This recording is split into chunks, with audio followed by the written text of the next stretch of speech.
Welcome to the Butcher Bob Black Show. I'm your host, Christian, and this is the Bearscast for week 1, 2025. Bears are leading the Vikings 7-0. Things I don't like because I'm watching this at home, and this is going to be split up in parts. So things I like about the game, things I don't like about the game. Things I like about the game is it seems like the Bears know what they're doing. Seems like the Bears understand that, how to call the game. Seems like Ben Johnson knows what he wants to run. What I don't like about the game is Caleb is still holding on to the ball. He's not getting sacked, so he's getting out of the rust because Brian Flores is going to blitz everybody. So he's able to get away from pressure. It's just that he's thrown off his back foot a lot, and that our receiving core is wonderful. I just don't like how he's not able to see down the field because he's going into pressure and then he's getting out of pressure. The first drive was cool. I think the Bears will be okay in the season as far as they're not going to lose 10 games in a row. This is interesting, me saying this, with in one quarter. But I don't like how he's not able to, see down the field. And he's throwing under pressure. He's doing good throwing under pressure. And that drive was cool. And that rushing touchdown was cool when everything broke down.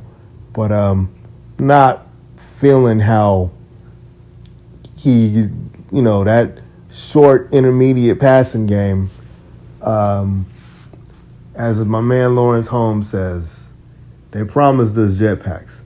I know it's early, but I would like to see more down the field.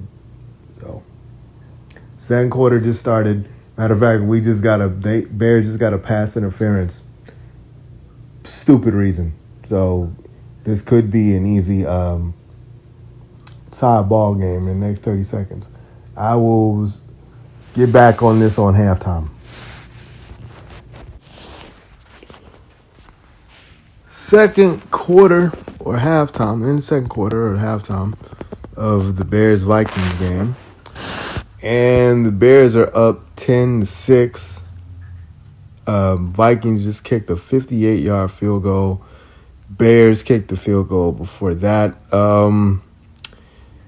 Caleb started 10 for 10, went total completions 13-16.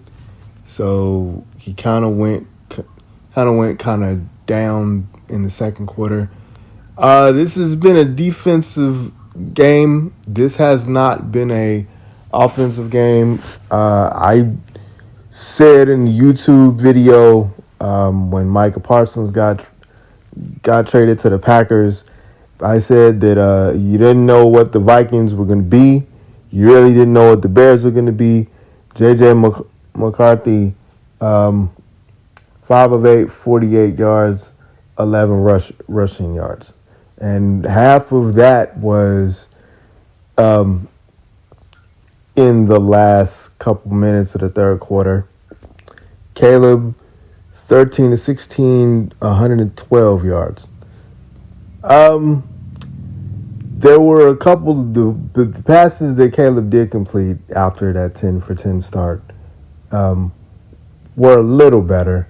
Let me rephrase. The timing he has is a little better. It still was he wasn't really accurate in those few passes that he did throw after that 10 for 10 start. One thing I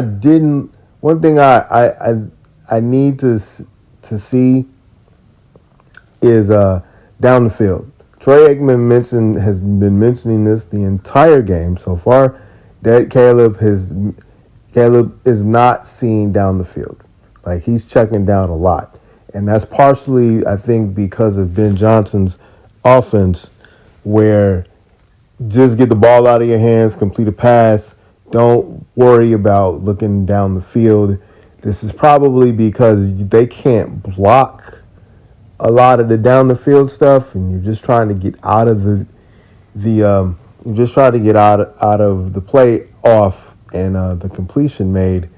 But you're not going to be able to win like that, because what's happening is the yards off after the catch thing isn't working. And right now, right now it's the Vikings, and you have basically a rookie quarterback, and he's still trying to figure it out. But the Vikings can mess around and win this game because they're not stretching the field. The Bears get the ball back in the second half, in the beginning of the second half, but I need them to score, man. I don't want the Bears to lose this game because Caleb is running around and he's getting the ball out of his hands and stuff, but they're not doing anything. Like, they haven't. Yeah, he has 112 yards, and he's probably going to end up getting close to 200 yards this game, but score, because I have a really bad feeling about how this game is going to be if it's going to end up like this. If the first half is any indication of how this game is going to go, I'm worried, because all the Vikings got to do is get hot and get a couple of stops by the Bears, from the Bears, and the Vikings can mess around and win this game. And see, this is where I said Micah Parsons going to the Packers is going to be a problem, and we really don't know what the lines are going to be, because Caleb's still holding on to the ball. Caleb has no time. There's been a couple of moments where he's had time and there was an incompletion. But yeah, I'm not feeling the offense. What I'm hoping is this is just a bad game to judge what this offense is going to look like, just because Brian Flores is a crazy person when it comes to blitzing. But I'm not feeling it, man. I'm not saying that Ben Johnson is as bad as Matt Nagy, because it seems to me that Ben is building what he wants to do, or a version of what he wants to do, around Caleb. But I'm having a bad feeling about this game. And quite honestly, I'm hoping that Ben Johnson is a football coach instead of an offensive coordinator that has a football coach's job. Because I feel like a lot of these offensive gurus are just offensive coordinators with pretty offenses, but when it's time for them to become a coach, they're not going to be able to translate into a good coach. So I could be completely wrong. I hope I'm wrong. I might be overreacting because this game is incredibly kind of boring and not what I expected so far. So I hope to be wrong, and see y'all in the second half, at the end of the second half. Real quick thoughts going into the fourth quarter. It's the end of the third quarter. Bears are up 17-6 on the Vikings. Offensively, this game is still kind of Defensively is the only reason that this game is important at all, or entertaining at all. Nashawn Wright, 74-yard interception to the house. He intercepted A.J. McCarthy. And going into the fourth quarter, they're about to kick a field goal, and we're going to watch this live, and it's no good. So, offensively, the Bears are still the Bears. Caleb is pressure, all crazy pressure, and He's had some good passes and he's had some bad passes. And as I said at halftime, it's the Vikings. And you basically have a rookie quarterback. And the Bears defense has carried us this entire game. And you can't win like this consistently. You're not going to be able to do this for the rest of the season. Finishes up at the end of at the fourth.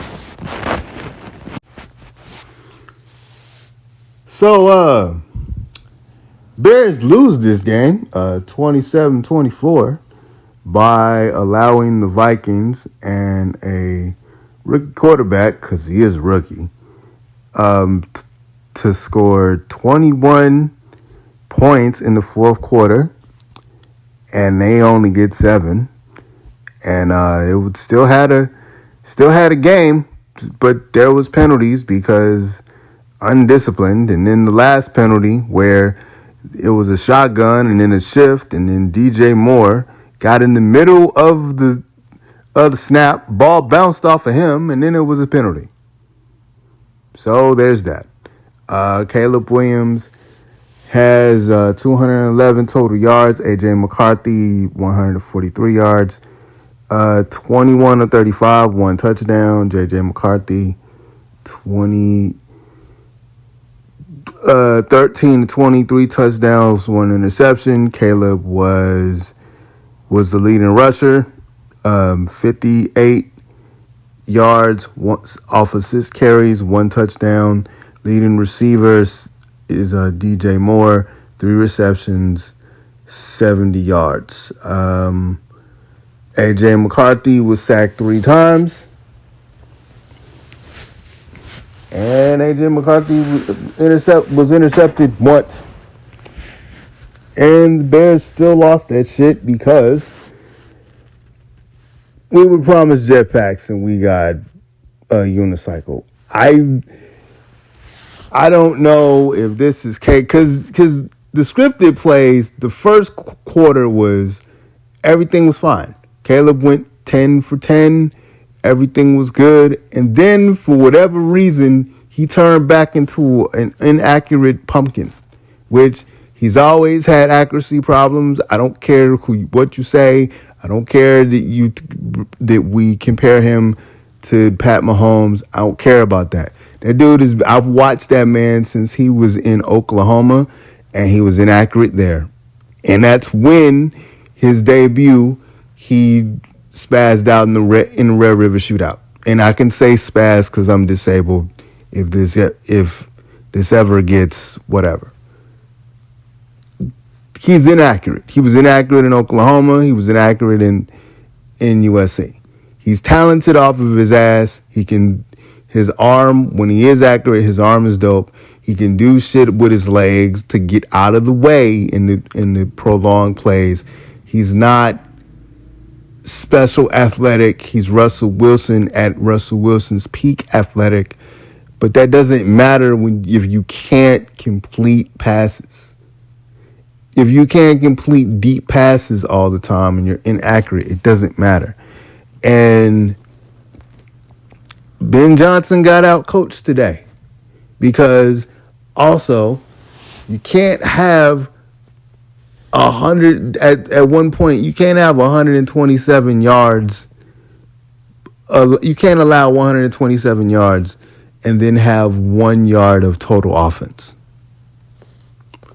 This is ridiculous. And again, as I said earlier, because this will be combined into 4 parts. This could be a bad example of how this offense is supposed to be because the Vikings and Brian Flores blitz everybody and they have exotic blitzes, and it's going to be frustrating for any quarterback to deal with all those blitzes. But this is bullshit. This is utter bullshit. I was saying the whole game, at the end of every quarter, I said, you cannot win this way. You cannot win with you starting good. Because last year it was, they didn't start good and they figured it out. And last year with Eberflus, it was you didn't start good and you figured it out. And at the end, the offense kind of showed up and you were close. This year, it's under Ben Johnson. Yeah, the scripted plays are cool. Like Caleb looked really well for one quarter, and then the rest of the game, he just went down and down and down and down until bullshit happened. With glimpses of greatness, we've always seen glimpses of him. It's frustrating, man. Let's see.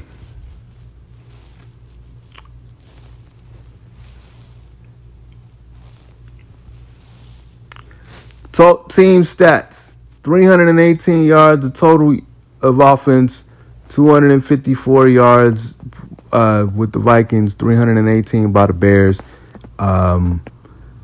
Each team had a turnover, 20 first downs to 14 first downs by the Bears, by the Vikings. 20 first downs by the Bears, 14 first downs by the Vikings.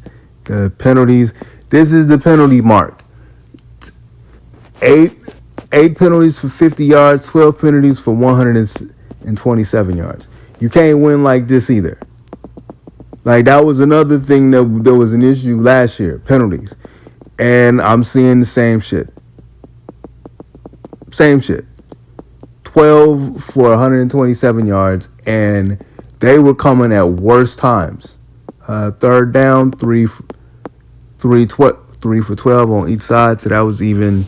And let's see, red zone 2 for 3, red zone 2 for 2. So, in the time of possession, and this is why like losing this game is stupid. The Bears had time of possession the whole game. Like, Minnesota caught up a little bit, so it's like 32, almost 33 minutes, and then the Vikings' time of possession is about 27 minutes. But yeah, man, like you can't go dead for basically 3 quarters. You can't go dead offensively for 3 quarters. You have to score.